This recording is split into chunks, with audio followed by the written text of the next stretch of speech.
রমাদান আসতেছে, আপনি আপনার অফিসের স্টাফের বেতন দেন না এখনো। রমাদান এসেছে, আপনার অফিসের ছোট্ট পিয়ন, তারও ইফতার লাগে, তার বাসায়ও সেহরির তরকার আছে।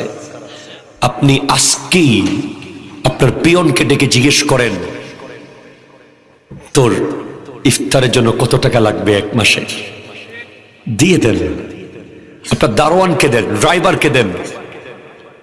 বড় বড় কোটি কোটি কোটি টাকার মালিক অলরেডি ঘরের মধ্যে ফ্রিজের উপরে ফ্রিজ পুরাইতেছে রমজানের খানা। কেউ গোটা ছাগল জবে করে ঢুকাই ফেলতেছে, কেউ 20-30-40 কেজি দেশি মুরগি, কেউ আবার চিংড়ি মাছ, কেউ আবার দামি দামি মাছ, গোশত, সব ফিল আপ থাকতে হবে রমজান মাসে।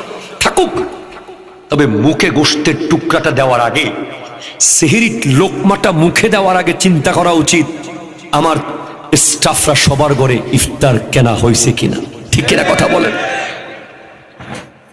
কথা বল না।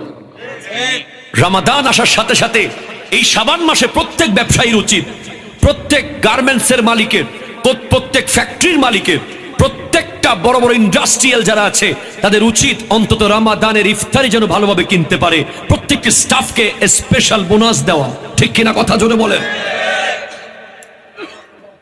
দরকার আছে না নাই?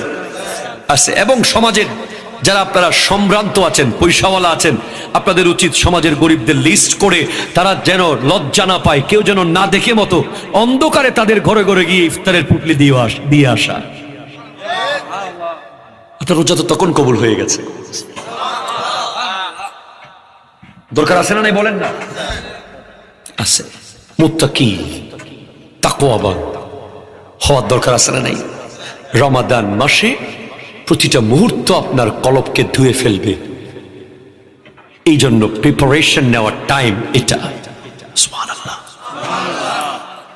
রমাদান, এরপর আমি যে আয়াতটা পড়েছিলাম, মান সামা রমাদানা ঈমানান ওয়া ইহতিসাবান, হাদিস, গুফিরা লাহু মা তাকদ্দামা মিন যামবিহি। যে ব্যক্তি ঈমানের সাথে একেবারে নিখুঁতভাবে আশা নিয়ে রমাদান মাসে রোজা রাখবে, ওমান খামা রমাদানা ঈমানান ওয়া ইহতিসাবান গুফিরা লাহু মা তাকদ্দামা মিন যামবিহি, তার অতীতের গুনাহ আল্লাহ মাফ করে দেবে।